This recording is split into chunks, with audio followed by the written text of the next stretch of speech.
d'accord te effectivement après criminalisation bi sa taal bi moo ci topp. bravo alors di fàttali ne am na suba marche bu ay sénégalais woote justement pour fàttali nguurug Sénégal que ni lii di fi xew nii du ñu ko nangu te engagement bu ñu war a respecter la mooy criminaliser l'homosexualité ci biir Sénégal gi nga xam ne ci la ñu bokk 15 heures la suba ñu ngi koy déparé ci rond-point Liberté 5 terminé ko ca G2 alors en attendant xam naa dinañ ci ñëwaat ci yeneen i waxtaan parce que mbir moom day commencé mais jeexagul ñu waxtaanee beneen phénomène de société mooy la violence exemple bi nga xam ne moo ci mujj mooy ce déferlement de déchaînement de violence bi nga xam ne moom université bu Dakar lundi ba sax fa ñu mujjee mooy étudiant boo xam ne ñàkk na ca bakkanam alors ñi fi nekk ñëpp jaar nañ université bu Dakar Abdoulaye ba benn université nga def Dakar. oui Dakar très bien mais ki fa mujj defe naa mooy Pa Abdoulaye mi Abdoulaye lan moo tax depuis des années. université Cheikh Anta Diop bu Dakar. revendication mënu faa am étudiants yi xeex ko obtenir gain de cause sans mu am violence bu dem ba jaaxal ñëpp.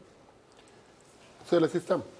c'est le système. oui parce que yàgg na fa yàgg naa ñëw Walfadjri d'ailleurs damay commencer sax sama waxtaan ci dugg ci thématique bi nga xamante ne moo concerne université yi. commencer ko ci présenter samay condoléances. à la famille de sama tooma muy Abdoulaye Ba. âgé de 21 ans.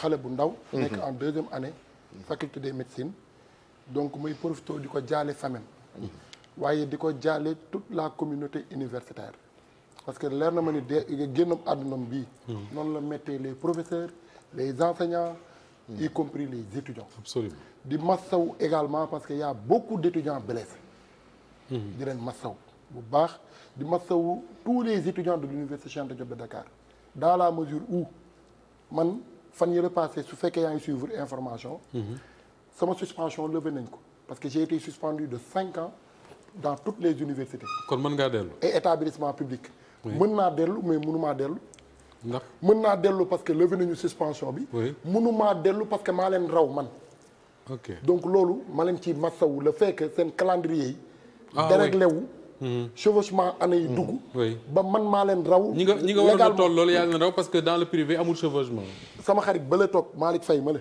moo ma raw mais maa ko raw ci année normale te moo ma raw su ko jàppee ci année universitaire parce que moom ci année universitaire bu mu ne mi ngi def master 2 2024 2025 su ma juumul man maa ngi ci 2025 2026 maa ngi master 2 te su moytuwul maa koy njëkk a soutenir parce que fële problème yu fa am dafa bëri te dinañ ci revenir donc je présente mes condoléances en tout cas ci ñëpp di masawu askanu Sénégal parce que ay na yéwén Moustapha xam naa ni yow li may wax nii gëm nga ko ñi fi toog ñëpp gëm nañu ko askanu Sénégal gëm nañu ko lii xew lundi bii passé université Cheikh Anta Diop de Dakar ñun ñëpp bu ñu nee Bassirou Diomaye Diakhar Faye gagné na élection yi au premier tour jëloon nañ loolu conjugué ko au passé moo tax mu sotti moo tax man affaire université bi dafa ma metti parce que dafa xaw a fatt tuuti mbirum homosexualité bu ñu doon wax te ñooñu waruñu leen woon may benn prétexte wala benn brèche malheureusement on est obligé d'y parler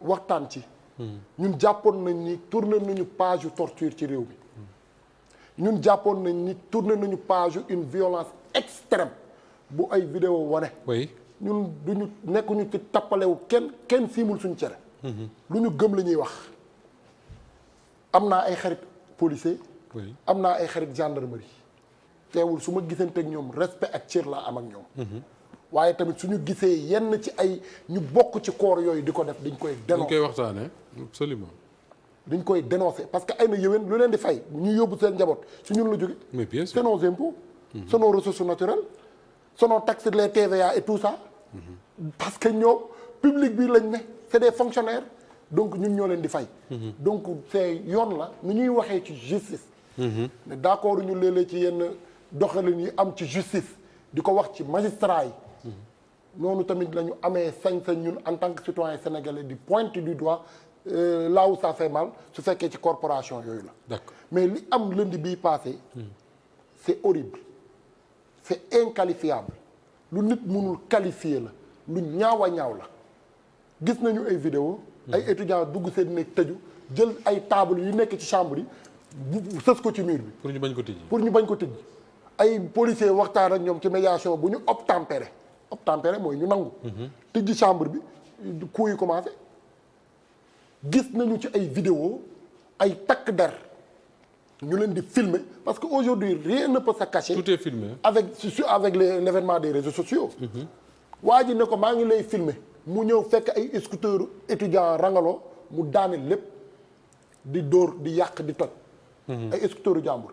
yow nga ne tu es censé rétablir l'ordre mais ñun ñëpp xam nañ ni désordre amul woon foofu jamono ji ñuy dugg désordre bi c'est à partir du moment où ils ont pénétré en tout cas l'université particulièrement le campus social là où habitent les étudiants fa la désordre bi commencé. bu mu jur lu mu jur yëpp man j'aurais bien aimé parce que man j'ai toujours défendu je pense que wax naa ko fii jamono bu ñuy dàq ñun. et tout ça nee naa leen université dafa am ay étudiants yu ko bëgg a jël def ko une zone de non-droit juste pour vous dire que je suis pas avec les étudiants sur tout ce qu'ils font. Je suis pas aussi avec les forces de défense et de sécurité sur tout ce qu'ils font. Oui, des deux côtés. Cas aujourd'hui dama koy dénoncer yooyu c'est des actes qu'il faut donner son mais dafa am ñoo xamante ni man bu may nekk université. nit day def lu ne weñ gor nit jaasi mu nekk dans le coma mu continuer toog ci université bi sous prétexte que kenn du ko fekk ci biir université bi jël si ko. loolu ñu teg ko fan waaw gor étudiant. gor étudiant man am na benn jamono boo xamante ne faculté des sciences problème mu ay nouveaux bacheliers yu ñu war a enrôler. tax ba ñaari liste di xeex kenn jël jaasi gor keneen.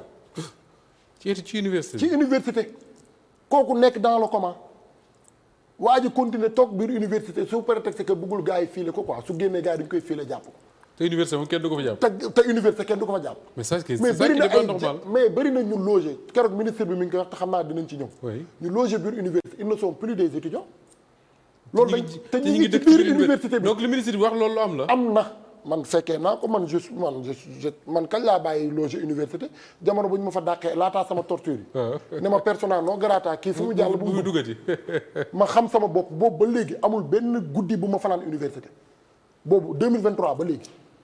léeg-léeg ne ma jaar fa dem seeti ñoom Malick Faye Ibrahima Thiaw sama copain yi. parce que ñoom ñoo bokk promotion. te bëccëg ngay dem ñu ngi loger foofu bëccëg laay dem su guddi jotee ma jël sama oto yéeg ci super yi. dem ñibbi wàcc foire fii jël sama kalandoo fay téeméer yegg Apex suñu kër toog donc juste pour vous dire que je connais un peu l'environnement universitaire. loolu mënuñu ko loolu li may wax ni du pour kii parce que loolu bëri na ay étudiants yu mu naqari. d'accord dinaa ñëwaat l'université n'est pas une zone de non-droit. su nit nekkee foofu di fa def jéeya. autorités yi am nañu sañ-sañu autoriser la force publique pour mu rétablir l'ordre. Abdoulaye Touré mais li fa xew bii passé. oui dinaa ñëwaat ci loolu léegi parce que on parle dans un premier temps de la violence bi nga xam ne moom lañ gis. policiers yi def ko foofu mais il va falloir également qu'on se regarde les yeux dans les yeux. et parler de la violence bi nga xam ne gis étudiants yi di ko exercer sur si seen morom yeeg sur les policiers parce que d'après ce que j'en sais la police compte dans ses rangs au moins 43 blessés. 43. ça veut dire que ni du côté des étudiants aussi. fayu nañu. ñu mu di ko wax est-ce que étudiants yi mënuñu policiers yi. maa ngi gisante commissaire bi sax démb. commissaire central commissariat central.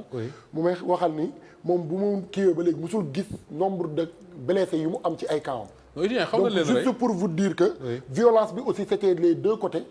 mais su dugg bu amul woon ay na yéwén. dinañ ci wax léegi alors Kandji dama bëgg ñu jéem a analyser sociologiquement cette histoire là confrontation entre étudiants yeeg policiers yi la violence des deux côtés pourquoi lan nga yaakaar ne moo tax c'est si violent wala ça a été si violent. Moustapha.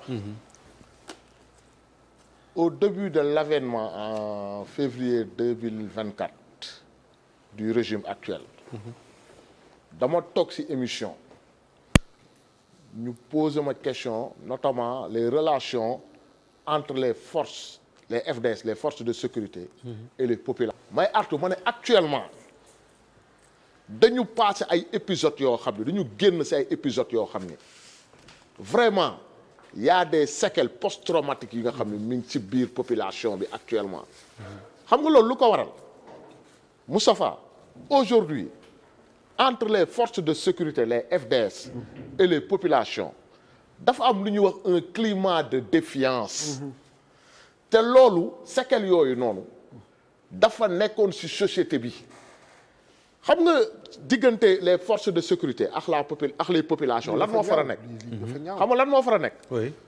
on doit instaurer un climat de confiance à la place de climat de défiance.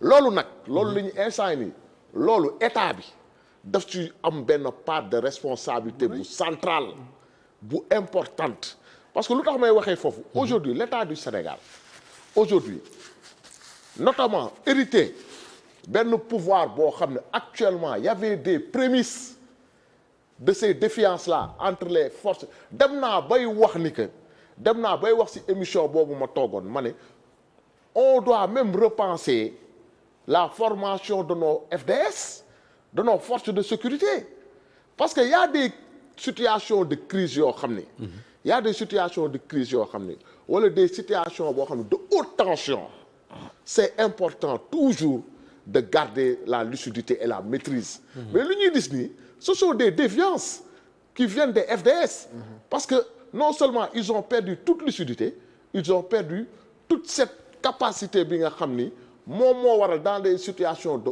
haute tension ñu mën a garder cette sérénité. da nga jàpp ne durant cette journée là la tension était telle que il est arrivé un moment peut-être boo xam ne les forces de défense et de sécurité dañu perdre seen lucidité. mais bien sûr ça se voit sur les vidéos qu'on a vu. dañuy sonn déversé ko ci ñu ñuy jàpp. loolu moo ma jaaxal dafa am benn borom xam-xam. parce que n'oubliez pas que les FDS je crois que 6 heures du matin. waaw. ba pratiquement 20h 21h ils sont.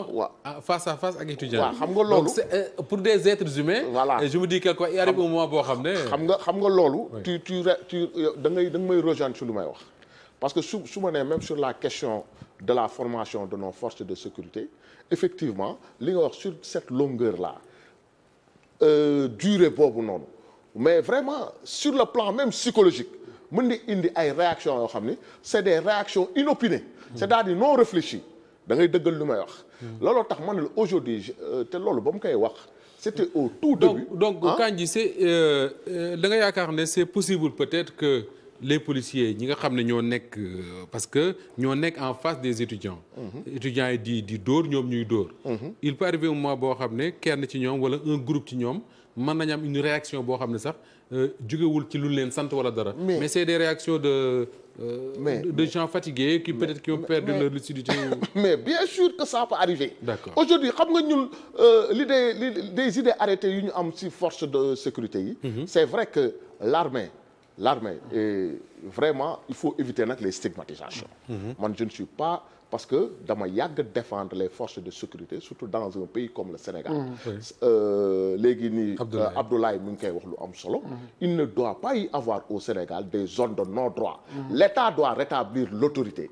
Aujourd'hui partout il ne doit pas y avoir man par exemple sur les questions des franchises universitaires je suis pour le respect. dinañ ci ñëw léegi. waaw loolu yëpp dinañ ci ñëw. mais concernant parce que dafa am loo xam ni léegi maa ngi wax dafa am benn borom xam-xam lu wax lu am solo dafa ne l'État Max Weber un sociologue nee na l'État c'est l'État qui a le monopole de la violence légitime. mais le mot légitime a son sens.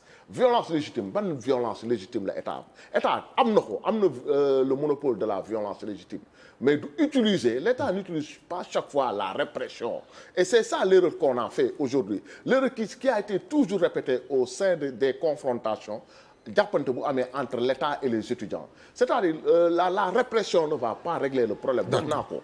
Voilà et ça c'est important aussi. D'accord alors dinaa ñëwaat léegi ci cette violence là mais dama bëgg Abdoulaye ñu jéem a leeral ak Pape Moussa loo xam ne le ministre de l'enseignement